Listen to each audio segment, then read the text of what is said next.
Alright, hey everyone, welcome to another Criterion Closet Pick. This time I have my friend Tuck, who's behind on the camera. Hello. He will be here in a second, but today we're going to start with some picks, and since we actually just got announced that spine number 1000 was Godzilla. It's a Godzilla box set. We'll talk more about that actually. I wanted to start this off actually with doing some kind of like Japanese kind of theme, and so we kind of collaborated, and let's just start off with Godzilla. So this will be my first pick. I'll pick Godzilla, and now I'll let Tuck pick. Alright, so this is my friend Tuck. Hello everyone, Nolan Tuck. Good to be here. Yeah, for This sure. is awesome. My first venture here into this Criterion Closet. Yeah, this giant room of a closet. This is awesome. This is a great day indeed. Okay, so for my first pick today, I'm going to go with a movie over here by the name of House. This is by a filmmaker, I'm going to butcher his name, but is Nobuko Obayashi, I believe. Yeah. That's something. So, first pick, House. Alright, so moving on from monsters, we're going to talk about another monster, but it's a woman who happens to kill a lot of monsters. And it's actually influenced quite a few things, and I actually just watched these two films with my roommate. That's Lady Snowblood. And if this sounds familiar at all, if you've seen the Kill Bill films, we'll talk about that a little bit later, but that'll be my second pick. The monster killer herself, Lady Snowblood. Yes. Alright, so for my second pick here, we're going to go, how about horror again? Oh. Okay, let's go down here, and we're going to go with a film called Qui-Gon. Kurosawa film.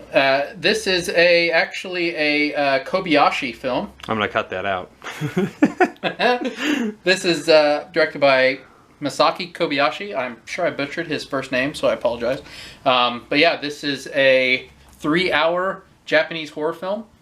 So I still haven't seen it, but I'm looking forward to hearing what you have to say about it. Let's do it. So, yeah. We'll have a nice convo.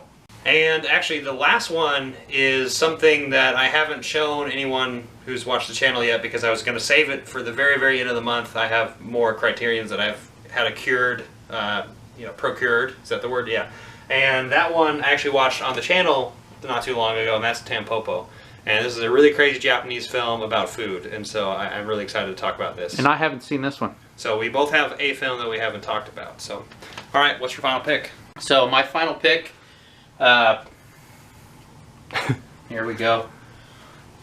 So this is technically not directed by a Japanese filmmaker. This is by Paul Schrader, but about a Japanese man. This is Mishima, Life in 4 Chapters. And so we're going to have a little discussion about this. Excellent film. Great film. Honestly can't wait to talk about Paul Schrader. Yes. Alright, so we have our 6 picks, and so we're going to sit down and we're going to discuss each one of them and kind of just give us our thoughts on each of the films, and hope you check out each one of them as well. Alright, so we have picked our Japanese films. In honor of Godzilla, I think we should talk about Godzilla first. Let's do it. It's spine number 1000. Actually, this is spine number 594. And so, spine number 1000 is the Godzilla box set that just got announced. Very exciting. What were you thinking it was going to be? So, okay. I'm on a few different Criterion groups. I'm a Criterion nerd like you on the Facebook. And so there's been a lot of discussion the last, I don't know, month, 2 months, 3 months. Yeah. I heard people think it was going to be Citizen Kane. So did I. I've heard opinions that it could be a Orson Welles box set. Yeah.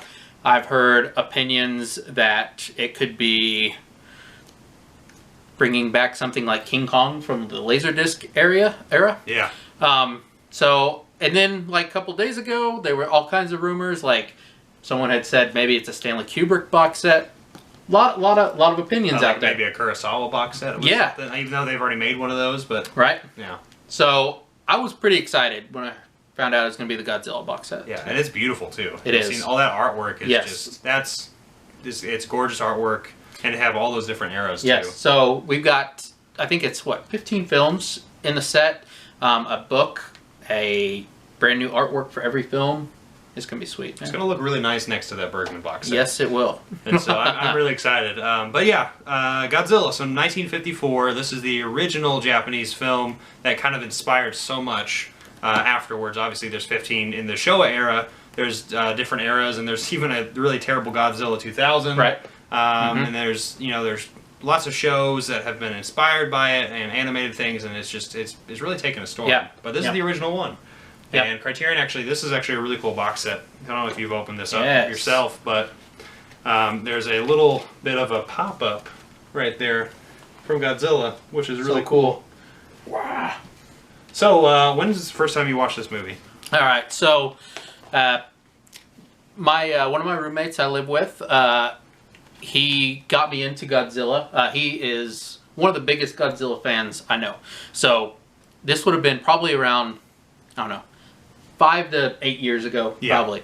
And that's when I saw it for the first time. Loved it. It blew me away.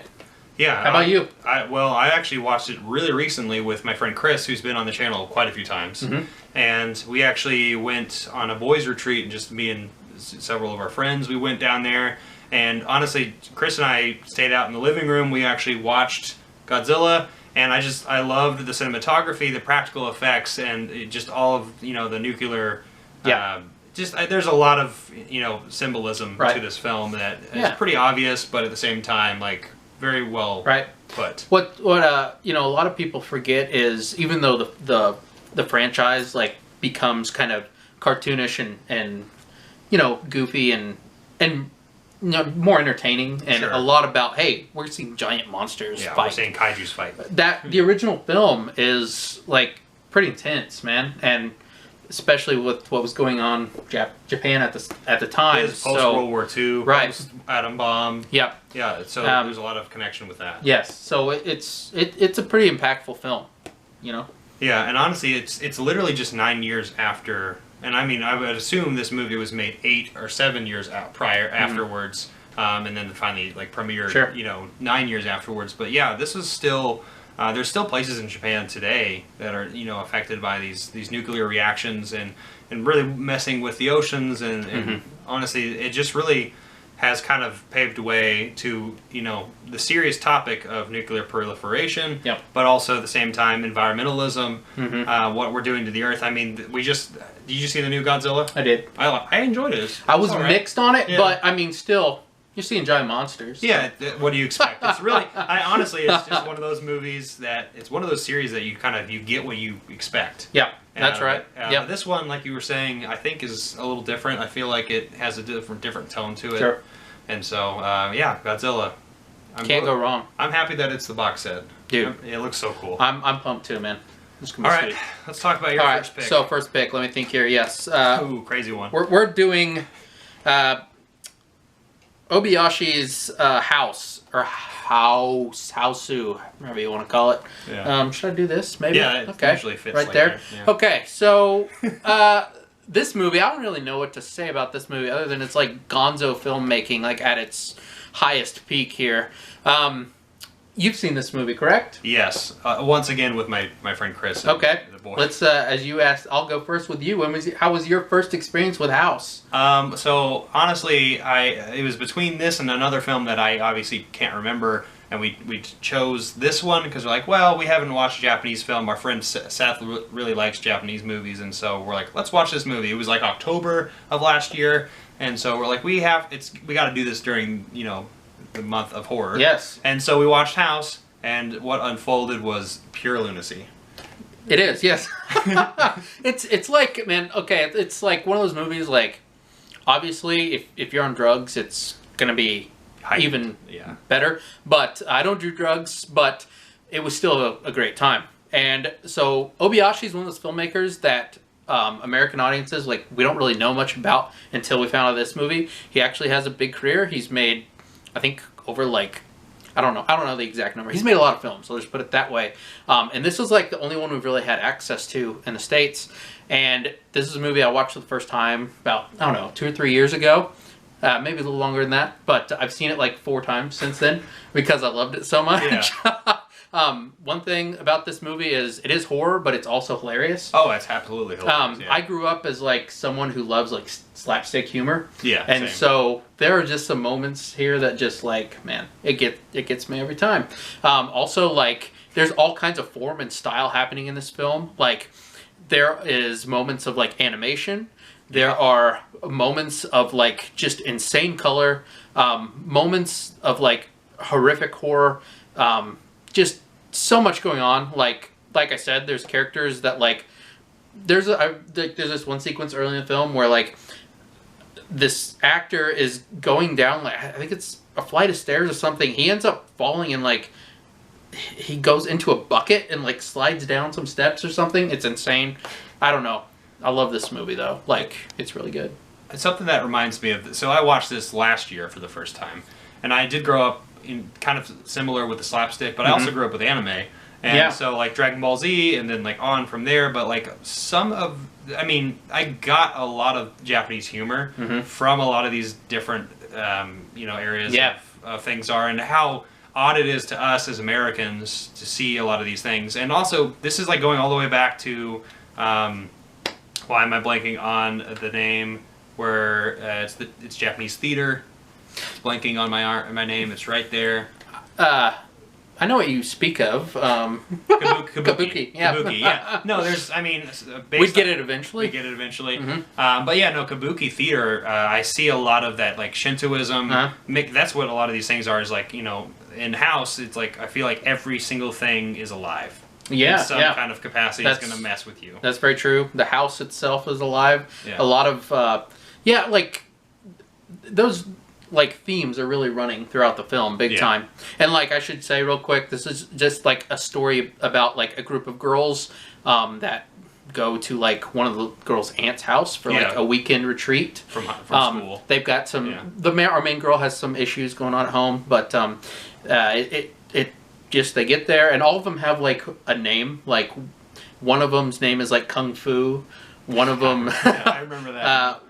I can't remember all of them. One of them's name's Gorgeous. Like, their names, like, each one, like, describes kind of their personality in the film. So, anyway, it's a really fun movie, and I would highly recommend it. Real quick, gorgeous. That's the inside, if everyone can see that. Has a nice book.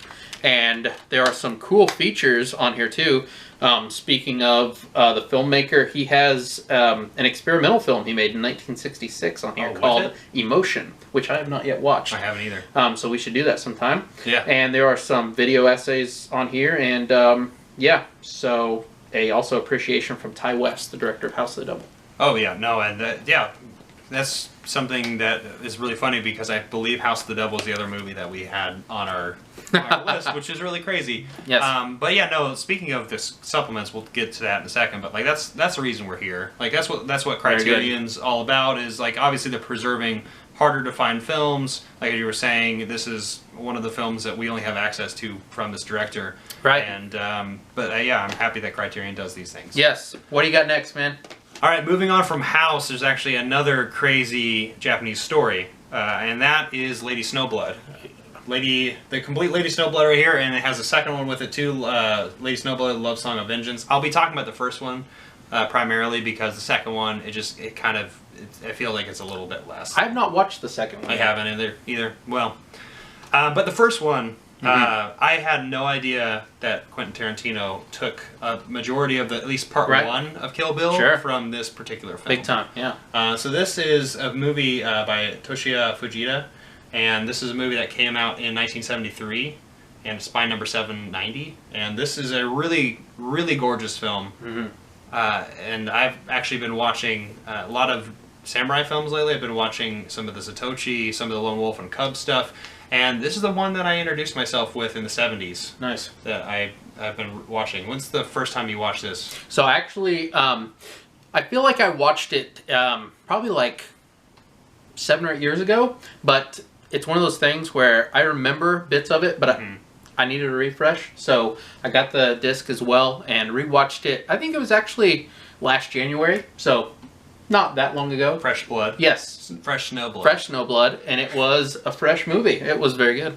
Yeah. I think it's really cool how there's like an eroticism to it. Oh, definitely. Where there's this female who is non-traditionally, you see them kind of as like not samurai or the assassins, but like she happens to play both of these parts very, very well, where she looks looks gorgeous, but she also is deadly Yes. at the same That time. she is. And that's the thing I think that Quentin, with his newest movie, sorry, I'm blanking. I'm watching Once Upon a Time in Hollywood tonight. Speaking of that, Tarantino. But but speaking of Kill Bill, I think he tapped into that with Oren's character. And big time difference, or a likeness in the way they dress and the way they kind of move. Yeah, and the theme too. Themes as well. The theme, the music. I had no idea that connection at all. Yep. And so I listened to this, and then I heard Flowers of Carnage. I was like, oh my goodness, that's the score that he used. And yeah, of course. And so it makes complete sense now. The homage there is beautiful. I really like how this is like a simple tale too. It's just like just pretty simple much, tale of revenge, right? Yeah, exactly. It's exactly what you want. It's kind of one of those things, or like it's kind of like a Godzilla film where you know exactly what you're getting. And that's the only connection I have there. It's not really connected to that. Yeah. But, yeah. Anything else to say about Lady Snowblood? Again, I'm just gonna say it's another very stylized film, and that's always a nice thing for me. Yeah, there's a lot of vibrant colors in this movie. Yeah. A lot of choreography. The best is like in that movie, and like you've been mentioning you've been watching some of the Lone Wolf and Cubs films, but like when someone takes a cut of a sword, just that like gush of blood, it's very satisfying. Yeah, no, it's like that's not actually what happens. Like when you do that to somebody. Yeah. But like it's just like such a cool effect. Yeah, it works on screen, man. Oh yeah, no, it looks cool. And, yes. There's a lot of really cool deaths associated with her, and her umbrella, her parasol. Yes. Her parasol is really great. But also, this is a gorgeous cover here too. I think this comes with a sweet poster with it. Oh, very nice. Which actually might be too revealing. I have no idea. I haven't. We will find out. Huh? No, it's not revealing at all. So we're good. But yeah. Lady Snowblood very right there. Nice. I like it a lot. That's a sick poster. And then there's this film essay on the back and all of the credits. And so this is a really cool, the complete Lady Snowblood. If you want, I would say pick it up. It's a really good edition. Would second that. All right, what's your second pick? All right, so the second pick here is we're going to take things down a notch here from genre. Okay. And we're going to go with Mishima, A Life in 4 Chapters, directed by Paul Schrader. So this movie, we're getting it more on the more serious side. This is a biopic of sorts.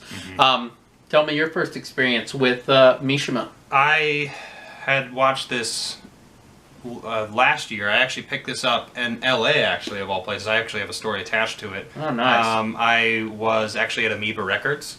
Okay. I went out there visiting my friends, and I had heard from one of my friends I was staying with. He's like talking, because I think there was the sale going on. They had an Amoeba sale or something, and he's like looking at some of the different directors, and he pointed out this movie, and I'm like, I'll pick this movie up because I've had it on my list for quite some time. And yeah, I picked up Mishima, and then I think when I got back from LA, I think a week later, I watched it and was just blown away by this style of filmmaking that I had no idea could exist. Yes. Because when did this come out, in the 80s? 86? Yeah, 1985. 1985. It just seems so relevant to today, too. It feels like it's a modern movie. It does. I watched this for the first time probably, 5 or 6 years ago. This is a movie like that kind of opened me up to understanding a different way you can make a biopic, right? Absolutely, so like this is like something that I like. You're taking the form that is the biopic and you're making it something new, and I've always been big on that. And this is a movie where this man's life, you have 4 different stories, and each story is told in a way that uses color, uses black and white photography, uses set pieces and style to indicate the story, but also what he's trying to do thematically to tie those stories in. It's such a human film. It is very much. There's like experimentation to it. I Yes. think with all the camera work and just each style and just the set design. Absolutely. And just the production involved is just, it's so immaculate. Yes, That's the word I would use, honestly. I'm with you, man. And like, you know, this is a movie that like opened me up also to Paul Schrader as a director. Now, you know, obviously I knew about him writing wise, you know. Yeah. Great career, but I also found out he had a great career as a director as well, and so it kind of led me to go down the hole of watching more of his films, like, you know, Blue Collar, one of his first movies. I would highly recommend that. Not Criterion, but a great movie you should check out. Also, like, he recently made First Reformed. Yeah, which was my favorite movie of that year. It was, I think it was my 2. Either way, I loved it. Yeah, it's amazing. It's such a great film. So good, yes. And Ethan Hawke just... I just love how troubled his characters are. Yeah, and sure. And the thing is, obviously going all the way back to like Taxi Driver, you know, where he wrote that film. Yep. I think one of the things and the themes that I picked up from a Schrader film is you get somebody you can relate to very much so, even though you may not have been in that situation or scenario. Everyone can relate to his characters, and you can feel, but also be angry with them. Be happy with their decisions or be really upset with what they go ahead and go through with. And then there's an experimentation to it as well. It just with each one of these, you know, Mishima especially with the auto, you know, but just the biography aspect of it. I've never seen a biography like this movie. No, I'm with you, man. And it made me, you know, it's also a movie that like opened me up to where like when I see a biopic now that's kind of just like standard, I'm like, eh. Right, yeah.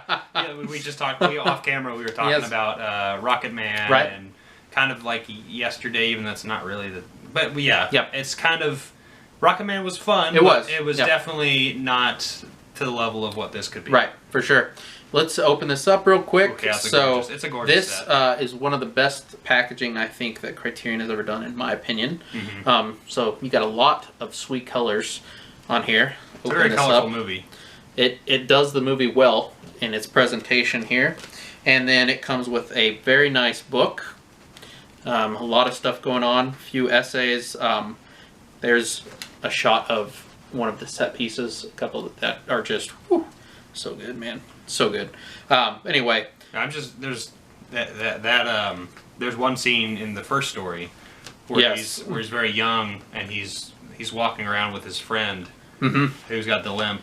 Yes. And that just, it's embedded in my mind. Yeah. Just how how the production is, and it's just so beautiful. It is. It is. Yep. Yeah. Good movie. Yes. Good pick. All right, man. So are we on our last picks? Last picks. All right. Again, enjoyable ones too. Yes. Yes. Since we went from, I don't know how to transition here. Let me think here. So going from Schrader to a film that's really, really fun and is all about food and cuisine. Yes. And actually it has a little bit of Eros in it as well. There's a little bit of sexual tension in it. I know you haven't seen this movie. I have not. And I know the final one we're talking about also I haven't seen. So I'll just pretty much describe it a little bit and kind of just what this movie's kind of about.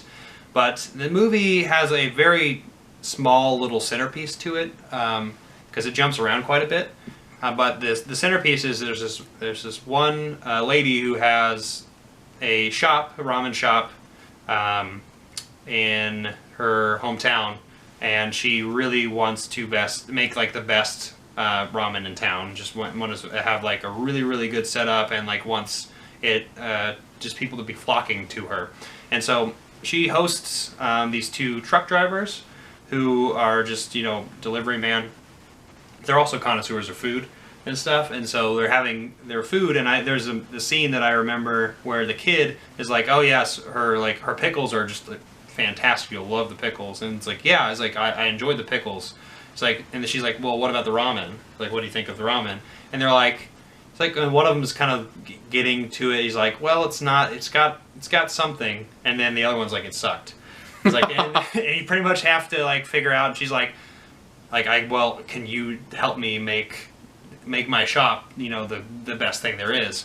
And so that's kind of like the little centerpiece to it, but there's all these little side arcs with all these different characters, all involving food in some kind of capacity, and just the love of food. Actually, I've only seen 2 films where it's celebrated food so much. Babette's Feast, and Tampopo. And this is the Japanese style of it because, like I said, there's a little bit of an eros to it. There's some sexual stuff in this movie that I think is getting into a carnal desire of us where we have a connection between food and sex. It's all about pleasure. Sure. This movie is a very pleasurable movie. That would be the term I would use for this film. Okay. And did it make you, after watching it, did it make you want to go have a nice bowl of ramen? Absolutely. Sweet. The thing about this movie is it makes you really appreciate cuisine and all food. Right. And I actually want to talk a little bit about, so this came out in 1985, and Juzo Itami is the director, and this actually was a cultural phenomenon when it came out. It's from what I've looked into, and it really has, like, they were trying to play on the spaghetti western. Okay. And although, you know, how the Italians took that concept of the western and made it to their own thing, there's some elements of hilarious comedy involved with this, or it's like it's like a parody too. There's like a lot of internal meta things going on in the movie that, but they're playing on the concept of the spaghetti, like literally the literal term of spaghetti western with Tampopo, and it's a gorgeous set right here with all these different colors. Really great cover, man. Yeah, and also it has another sweet, got another poster. Sweet poster. All right. This poster. Open this bad boy up. That's what the cool thing about all these movies that we've talked about so far is the presentations of all these movies are just absolutely stunning. Yep.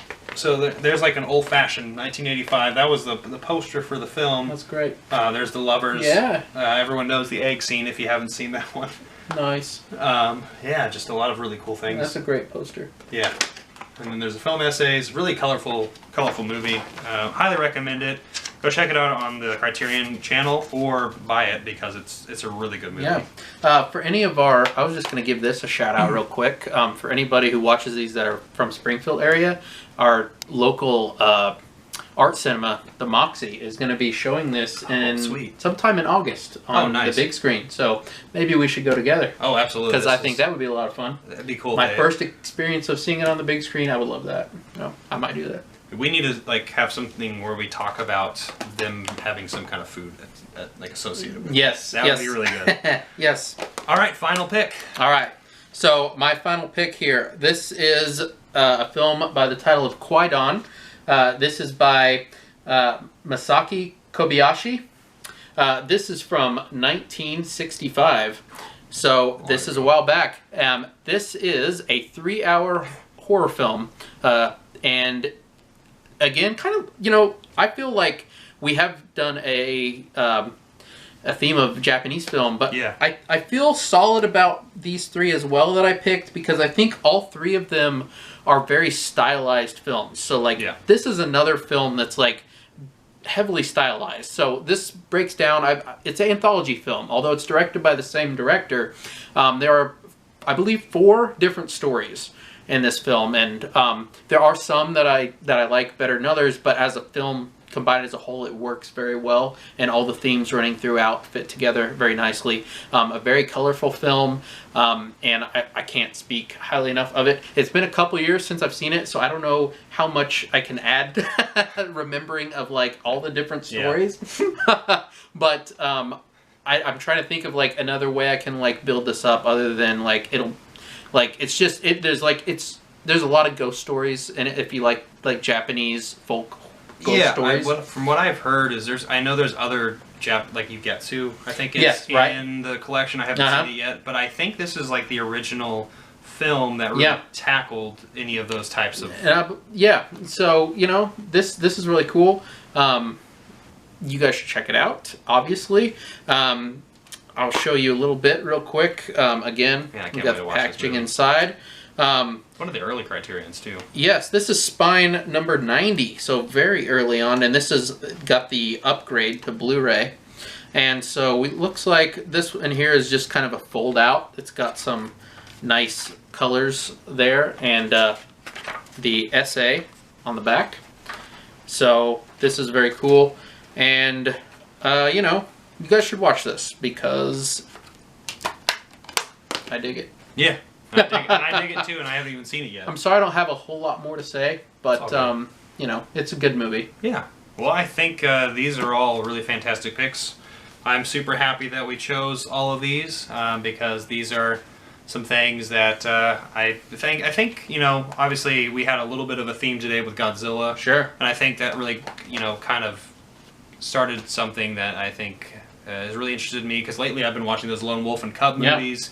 I've really been on a Japanese kick lately. So this news of Godzilla coming out, I'm happy about it. Dude, yeah. Yeah, it's a wonderful day. Yeah, so, well, I want to say thanks for Tuck for coming on. Yes, of course. I had an awesome time. Thanks for having me on. Yeah. This has been cool. You have a podcast. I do. I have a podcast by the name of Cinema Parlor, and you can find it on, you know, the Pod Center from iTunes and SoundCloud. It's me and my roommate Stacy, and we just talk about. Usually have one or two movies we talk about and discuss in full, and sometimes we'll have, you know, a top 3 or 5 list at the end of the episode sometimes. But you know, just a fun time. Yeah, So thanks for letting me plug that. Oh, absolutely. I'll be putting it down in the description down below if you want to check that out. I'll get all those links for you. Awesome, man. So, but yeah, I'm excited. We'll be doing more collaborations probably sometime. Yes. Before I go to China. Yes. And so, yeah. So thanks so much for. You know, we should do real quick before you go. Maybe we can do a Chinese Criterion Collection pick. I think that can be a lot. Yeah. Can we put Hong Kong films in there? Like yes, of course. Okay. Of course. Maybe some Edward Yang. And so, yes, that would be great. Maybe some Wong Kar-wai. A lot to choose from. Yeah, for sure. All right. So, anything else? No, this has been great, man. Yeah. Thanks for having me. Yeah, for sure. I love doing these things, and this is some of my favorite. This is like one of my favorite segments. So. Sweet. All right, give this video a like, comment down below. What do you think of our pickups? What do you think of Spy Number 1000 being Godzilla box sets? Any of these films, talk about them. Let us know your opinions on it, and give us your criticism down below as well. And we'll see you next time. Peace. I'm not jonesing around.